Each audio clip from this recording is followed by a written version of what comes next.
Haleluya. Shalom, selamat pagi menjelang siang.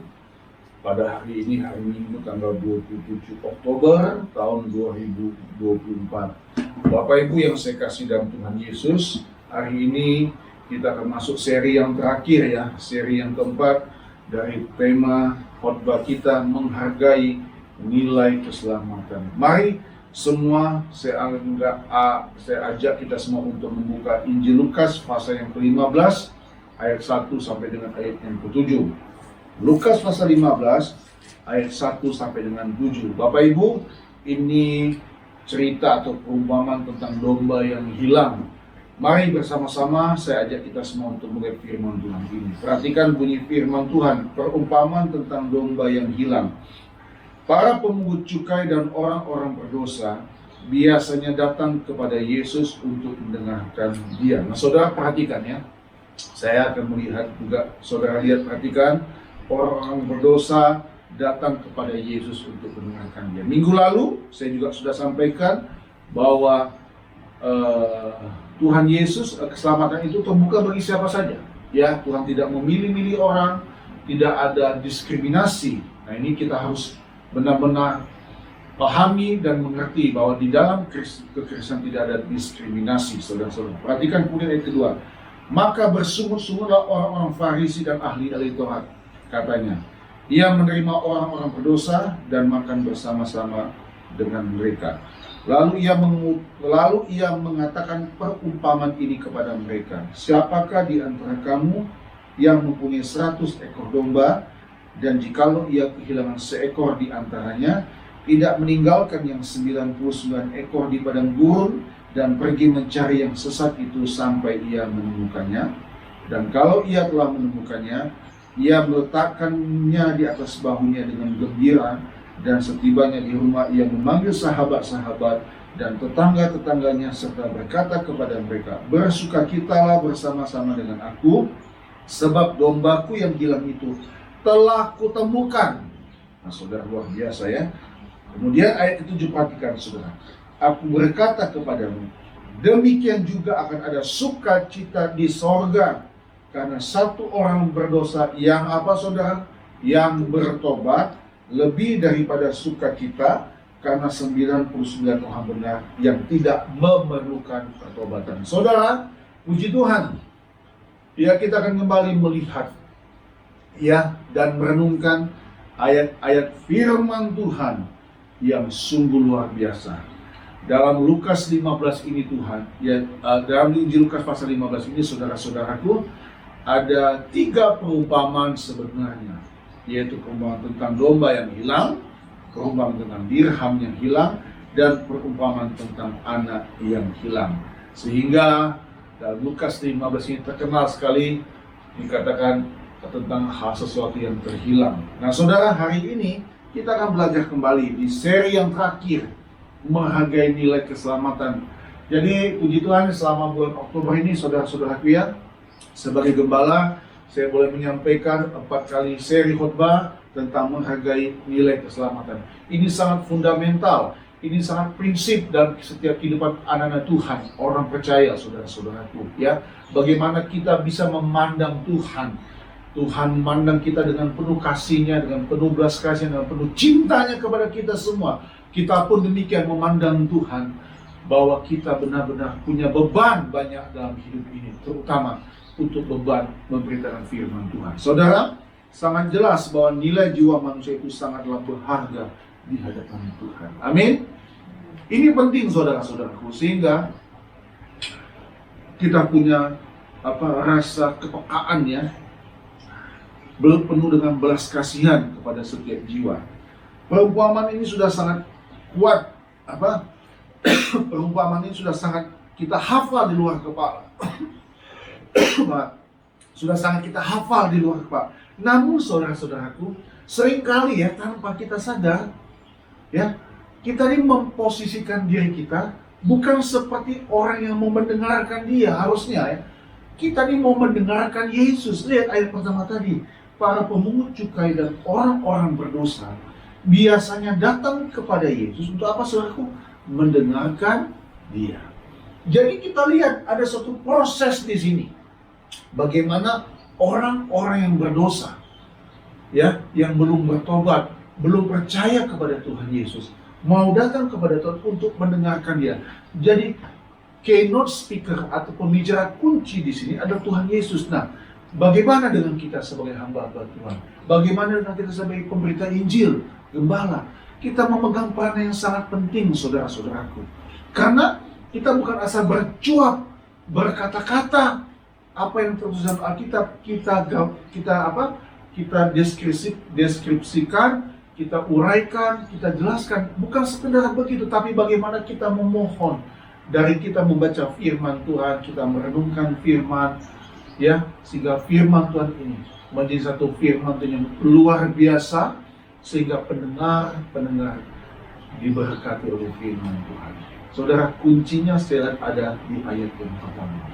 Bagaimana Yesus dengan kehikmatan yang luar biasa, kemahakuasaan yang luar biasa, dengan pengurapan yang luar biasa, mereka mau mendengarkannya. Kenapa?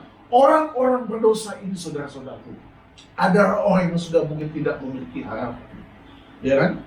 Adalah orang yang mungkin selama ini sudah merasa tidak tahu lagi harus berbuat apa, sudah kehilangan satu pegangan dalam kehidupan kita, sudah tidak punya pengharapan di dalam Tuhan. Tapi puji Tuhan, perumpamaan tentang domba yang hilang ini membuka wawasan kita kembali, saudara.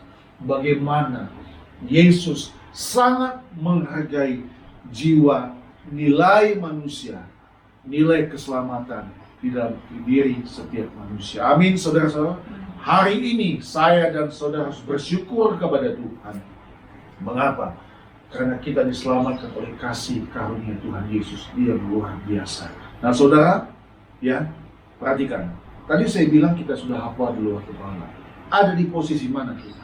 Apakah kita seperti orang berdosa atau seperti orang-orang Farisi dan ahli-ahli Taurat yang selalu punya sifat iri dan dengki terhadap setiap kegiatan, aktivitas, pekerjaan dan pelayanan yang Tuhan Yesus lakukan?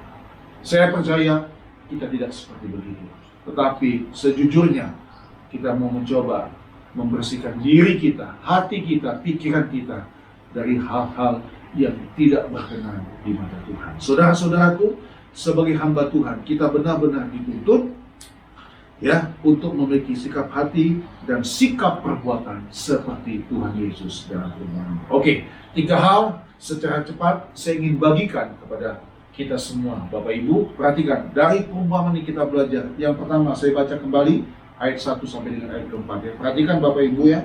Para pemungut cukai dan orang-orang berdosa biasanya datang kepada Yesus untuk mendengarkan Dia. Maka bersungut-sungutlah orang-orang Farisi dan ahli-ahli Taurat. Katanya, Ia menerima orang-orang berdosa dan makan bersama-sama dengan mereka. Lalu Ia mengatakan perumpamaan ini kepada mereka. Siapakah di antara kamu yang mempunyai 100 ekor domba dan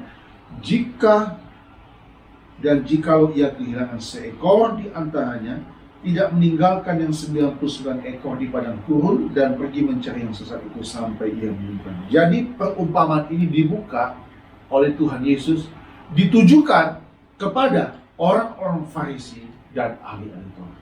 Saudara, yang pertama, dari perumpamaan yang kita baca, mari kita memiliki hati seperti Yesus yang mengasihi jiwa-jiwa. Katakan amin.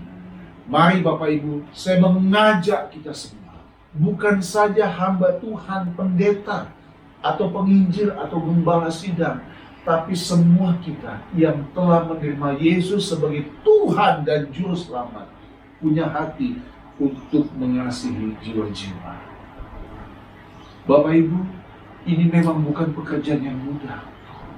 Seringkali kita terbentur dengan pergumulan hidup kita, terbentur dengan kehidupan kita sendiri. Seringkali kita juga pernah dikecewakan oleh banyak orang dalam kehidupan ini.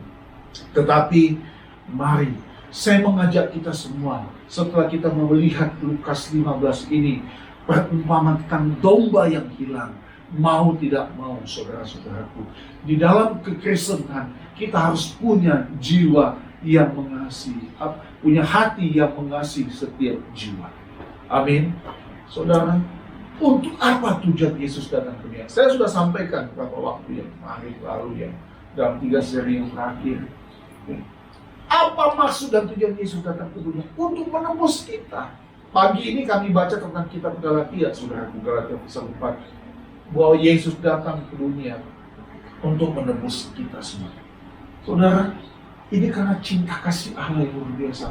Dunia ini sudah sangat langka, sudah minim dengan kasih. Orang lebih suka mengasihi dirinya sendiri, saudara. Artinya hidupnya egois, tidak peduli lagi dengan kehidupan orang lain, tidak peduli lagi dengan penderitaan orang. Terserah lo mau masuk neraka, masuk sana. Kita suka berpikir begitu. Dan nanti saya kasih ya saudara, bagaimana seharusnya kita punya sikap ya terhadap Allah. Tapi mohon yang pertama, dari hati saya yang paling dalam, saya ingin mengajak kita semua. Mari yang pertama, memiliki hati seperti Yesus yang mengasihi jiwa-jiwa. Saudara, dalam Yohanes pasal yang keempat, Tuhan berjumpa dengan seorang wanita dari Samaria, ya, wanita Samaria yang menimba air di sumur Yakub pada siang hari. Wanita ini bukan wanita yang suci hidupnya. Wanita ini adalah wanita yang berdosa. Hidupnya memiliki banyak suami, saudara-saudaraku. Hidupnya tidak bersih. Dia sadar hidupnya dalam kekotoran, kenajisan. Sehingga aktivitas mengambil air di sumur dia pun pada siang-siang hari, pada waktu orang mungkin sedang istirahat, pada waktu orang sedang ada di rumah. Kenapa? Dia malu, saudara-saudara. Tapi Yesus tahu. Yesus melakukan hal yang luar biasa. Yesus berjumpa, menyapa, dan bercakap-cakap, dan berdialog dengan wanita ini. Kita tahu bersama, akhirnya wanita ini pun bertobat. Saudara, ini hal yang luar biasa. Kalau kita lihat seksama, teliti, saudara-saudara, perhatikan Bapak Ibu, ya, bahwa kedatangan Tuhan bukan untuk mendemonstrasikan mujizat, saudara, tapi kedatangan Tuhan untuk mengekspresikan kasih-Nya kepada setiap kita. Amin. Jadi kita bersyukur bahwa kita dari miliaran manusia, kita percaya dan menerima Dia sebagai Tuhan dan Juru Selamat. Bapak Ibu, demi nama Tuhan yang hidup, kita berdoa, kita punya hati yang mengasihi jiwa-jiwa. Amin. Jangan pikiri hidupmu sendiri, hidup untuk kepentinganmu sendiri, tapi hidupnya juga untuk mengasihi jiwa-jiwa. Kemudian yang kedua, saudaraku, yang kedua, kita baca ayat 5 dan 6. Ayat 5 dan 6. Dan kalau ia telah menemukannya, ia meletakkannya di atas bahunya dengan gembira. Dan setibanya di rumah, ia memanggil sahabat-sahabat dan tetangga-tetangganya, serta berkata kepada mereka, bersukacitalah bersama-sama dengan aku, sebab dombaku yang hilang itu telah ditemukan. Saudara, yang kedua, perhatikan yang kedua. Kita belajar bahwa begitu mahalnya dan berharganya satu jiwa manusia itu. Amin. Ini tidak bisa dipisahkan dari yang poin yang pertama tadi, saudaraku. Jadi yang kedua ini masih berkaitan dengan yang pertama. Begitu mahalnya dan berharganya satu jiwa manusia itu. Perhatikan Bapak Ibu, ya, perhatikan bahwa waktu dalam perumpamaan ini, bahwa ada orang yang kehilangan satu domba. Waktu dia menemukan domba itu, dia meletakkan domba itu di atas bahunya dengan apa, saudaraku? Dengan gembira. Saudara, seperti kayak digendong, ya, betul nggak? Ya kan? Saudara perhatikan, saudara lihat anak-anak kecil yang masih umur balita, ya kan? Ya, orang tua, ayah khususnya yang sangat sayang dengan anaknya yang wanita, ya, atau anaknya yang laki-laki umur, dia suka gendong, saudara, ya kan? Saudara sering lihat begitu, ya, betul nggak? Betul nggak? Saudara suka lakukan hal itu, bukan? Ya, kenapa? Karena senang, sayang. Begitu juga, saudara-saudaraku, dari perumpamaan ini, ya, kalau ada orang yang punya 100 ekor domba, ya, dia tinggalkan dulu yang 99 ekor itu di padang gurun, dan dia pergi mencari yang hilang itu, saudara-saudara. Yang kedua, saudara, kenapa kita harus merenungkan dari seri yang terakhir ini. Yang kedua, begitu mahalnya dan berharganya satu jiwa manusia. Nah saudara, kadang-kadang kita kan terbalik saudara-saudara. Terbaliknya begini, biar aja hilang satu, ya kan? Nanti juga datang kembali, ya kan? Ini beda, ini konteksnya tentang keselamatan Bapak Ibu. Bahwa betapa mahalnya, betapa berharganya nilai satu jiwa manusia itu di hadapan Tuhan. Mengapa saudara? Kita tidak boleh lupa dengan penciptaan. Bahwa manusia pada awalnya, manusia itu kenapa saudara? Pada awalnya diciptakan menurut gambar dan rupa Allah. Katakan amin. Saudara, ini yang membuat manusia berharga di mata Tuhan. Kita bukan tumbuhan, kita bukan hewan atau binatang, saudara-saudara. Hewan atau binatang, contoh ikan ditangkap, ya kan? Untuk kemudian dipancing, diumpan, dipancing, kemudian dibunuh, ya dimasak. Tapi manusia tidak, saudara. Karena kita diciptakan segambar dan serupa dengan Allah. Tapi dosa yang membatasi manusia untuk berinteraksi dengan Allah. Yesus datang kali yang kedua, Yesus datang kali yang pertama untuk memulihkan ini semua hubungan ini, saudara-saudara. Sehingga tidak boleh kita tidak mengucap syukur kepada Tuhan setiap hari atas anugerah yang Tuhan berikan dalam kehidupan kita. Bapak Ibu, mari setelah kita belajar mengasihi jiwa-jiwa, taruh di otak kita nih ya, di pikiran kita, kita minta kepada Tuhan hati yang jernih, hati yang peka, dan otak yang pintar dan cerdas, ya, untuk melihat ini betapa mahalnya jiwa manusia itu. Tidak bernilai, saudara-saudaraku. Maka itu, saudara-saudaraku, ya, Tuhan membenci pembunuhan, Tuhan membenci kejahatan, penghilangan nyawa manusia itu Tuhan benci. Maka pertanyaannya, bagaimana Pak Pendeta dengan di perjanjian lama Tuhan suruh binasakan orang-orang kafir? Ya, itu kebenaran firman Tuhan. Karena Tuhan punya satu kepentingan yang besar di sana, agar umat pilihan Tuhan tidak hidup seperti bangsa-bangsa kafir pada perjanjian lama, saudara. Tapi masuk pada perjanjian baru, zaman anugerah, jiwa manusia itu begitu berharga di mata Tuhan. Amin, saudara-saudaraku. Oke, ini perlu kita renungkan dan pikirkan, ya. Jadi sayangi orang yang mungkin tidak menyayangimu. Berat untuk ngomong begini, saudara-saudara. Berat, ya kan? Sayangi, doakan. Nah, itu nanti saya akan bilang di bagian yang selesai sebagai penutup, ya. Untuk bagian yang penutup, apa yang harus kita lakukan.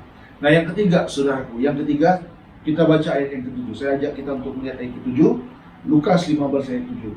Aku berkata kepadamu, demikian juga akan ada sukacita di sorga karena satu orang berdosa yang bertobat, lebih daripada sukacita karena 99 orang benar yang tidak memerlukan pertobatan. Saudara, yang ketiga, kegembiraan sorga atau sukacita sorga harus menjadi kegembiraan atau sukacita kita. Artinya apa, saudara-saudara? Artinya di sini kita punya keseriusan untuk mencari jiwa-jiwa. Artinya Tuhan pasti membekali kita, menyertai kita dalam setiap tugas-tugas pelayanan kita. Ya, kita lihat akan ada sukacita di surga. Saudara ingin melihat surga bersukacita, saudara ingin merasakan sukacita surga. Saudara hiduplah dalam mengasihi jiwa-jiwa. Hiduplah dalam pemberitaan Injil, memberikan Injil dalam hidupnya. Saudara, yang bagian sesi yang terakhir ini saya rangkum semuanya. Jadi pada sesi yang terakhir ini, saudara, kita harus punya pandangan yang benar akan jiwa-jiwa manusia yang berdosa. Ini saya kasih bilang, ya. Saya harus kasih tahu ini. Kita tidak boleh menghakimi mereka. Justru kita harus mendoakan mereka. Minimal kita mendoakan mereka. Jadi saudara, kalau saya membaca tentang Lukas 15 ini, apalagi ayat-ayat yang mau kita baca, saya punya satu harapan bahwa orang-orang, ya, perhatikan, orang-orang yang dulu pernah terima Yesus, percaya kepada Yesus, tapi kemudian karena satu dan lain hal, dia tinggalkan Tuhan. Dia menjadi domba yang tersesat. Ya, saya percaya kalau ada keseriusan di antara kita, minimal kita mendoakan. Saya punya keyakinan domba yang sesat ini akan kembali ditemukan oleh si pemimpin. Amin. Saya punya keyakinan. Saudara, kalau kita melihat sekarang di dunia ini, banyak orang-orang tinggalkan Tuhan, berpaling kepada yang lain, kepada dunia. Minggu lalu saya sudah berikan lagi kepada saudara teman-teman. Pagi tadi juga kami dengar khotbah di online, saudara-saudaraku, bagaimana iblis menawarkan keindahan dunia, betul nggak? Untuk Tuhan Yesus. Dan saya nggak tahu hari-hari ini kami dengar tentang anak Allah. Tadi pagi juga persiapan ibadah, khotbah tentang bagaimana menjadi anak Allah. Kami baca Alkitab bagaimana jadi anak Allah. Saudara, anak Allah itu dia harus punya keterbebanan dengan pelayanan misi, keterbebanan kepada jiwa-jiwa. Kita ini harus minimal mendoakan mereka. Amin. Saya di tempat ini, Bapak Ibu, di tempat kami saat ini, kami selalu berdoa buat keluarga, berdoa buat tetangga, berdoa buat orang sekitar. Paling tidak dalam kehidupan kita, ya, kita menampilkan kehidupan Yesus dalam kehidupan kita. Seperti doa Ibu Gembala minggu lalu, saya masih ingat, kita menjadi suratan yang terbuka. Amin. Ternyata saudara, kita harus menemukan mereka yang tersesat. Ayat keempat, siapakah di antara kamu yang punya 100 ekor domba, dan jikalau ia kehilangan seekor di antaranya, tidak meninggalkan yang 99 ekor di padang gurun dan pergi mencari yang sesat itu sampai ia menemukannya. Memang ini tamparan keras buat ahli Taurat dan orang-orang Farisi, saudara-saudara. Mereka hanya mencari kesalahan Yesus. Ya, Yesus berkumpul, Yesus berjumpa, Yesus bersekutu, makan bersama dengan orang yang berdosa. Mereka kaget. Mereka bingung melihat cara pelayanan Tuhan Yesus. Memang saudara, dunia pun seperti begitu. Seperti begini saudaraku. Dunia tidak siap, dunia kaget melihat cara-cara pelayanan orang percaya. Haleluya. Jadi kalau ada orang yang membenci saudara dalam pelayanan, yang tidak suka dalam pelayanan, kita harus memaklumi, amin. Karena di zaman dulu pun seperti begitu. Ahli-ahli Taurat dan orang-orang Farisi pun tidak suka dengan pelayanan Tuhan Yesus. Ini tamparan keras buat ahli Taurat dan orang Farisi, saudara-saudara. Buat ahli Taurat dan orang Farisi. Dan tamparan keras juga buat saya dan saudara. Ya, kita seringkali membanggakan kebanggaan yang banyak, saudara-saudara. Kita punya teman, punya relasi, orang-orang penting yang duduk di posisi di pemerintahan, mungkin pejabat-pejabat tinggi. Saudara, bukan itu kebanggaan kita. Kita bersyukur kita punya banyak teman, kita punya banyak relasi. Tapi jadikan hubungan kita dengan Tuhan satu kebanggaan yang luar biasa. Karena kalau kita punya relasi dengan Tuhan yang kuat, kita bercakap-cakap dengan Tuhan, kita bisa mengerti isi hati Tuhan. Kita bisa tahu, sehingga setiap rencana-rencana Tuhan digenapi dalam setiap kehidupan kita, Bapak Ibu. Bukankah kita semua dipanggil Tuhan ini untuk menjadi alatnya? Amin. Jadi saudara-saudaraku, kita harus menemukan mereka yang tersesat. Iya, kita harus minimal yang tadi saya bilang, minimal kita mendoakan mereka. Ya, maka saatnya orang percaya, anak-anak Tuhan mencari yang tersesat. Setidaknya kita berdoa untuk mereka. Dan Tuhan pasti menolong kita semua. Kita berdoa supaya Tuhan memakai kita di dunia. Saudara, saya bersyukur kepada Tuhan. Saya tidak tahu ya, apakah nanti saya akan tetap terus ada serial kelimanya menghargai nilai keselamatan. Saya tidak tahu. Kita akan lihat nanti di bulan November. Ya, saudara, tidak terasa juga kita sudah berada di 20 minggu terakhir ya. Dan 2 bulan lagi kita akan merayakan Natal. Kiranya ini semacam penghantar buat kita semua. Bahwa kalau memasuki momentum Natal, bukan tidak boleh kita punya hadiah. kita berharap hadiah, bukan tidak boleh kita punya pakaian baru, bukan. Yang saya mau kita punya kepekaan, punya kecintaan kita kepada jiwa-jiwa yang Tuhan percayakan kepada kita. Itu yang paling penting, saudara-saudara. Ya, amin. Bukan yang lekat di badan kita yang penting, tapi bagaimana Roh Tuhan ini bersatu dengan kita.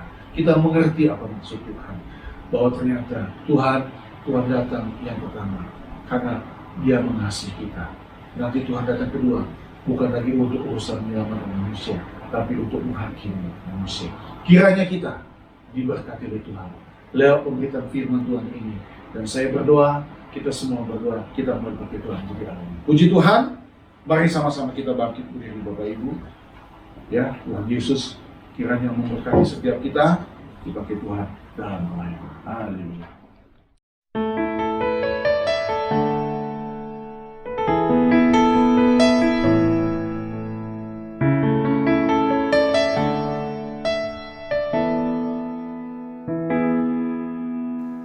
Telah kulihat bukti kasih-Mu, Kau menderita gantikanku. Dengan darah-Mu Kau selamatkanku. Kini ku hidup menyenangkan-Mu.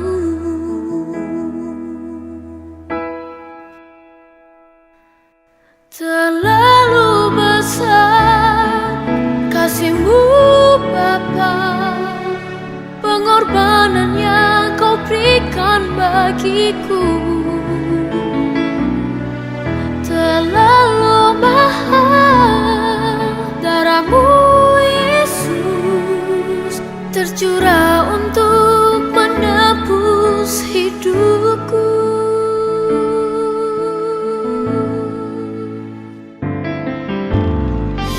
Telah kulihat bukti kasih-Mu, Kau menderita gantikanku. Kau gantikan Dengan darah-Mu Kau selamatkanku. Kini ku hidup menyenangkan-Mu. Terlalu besar kasih-Mu Bapa, pengorbanan yang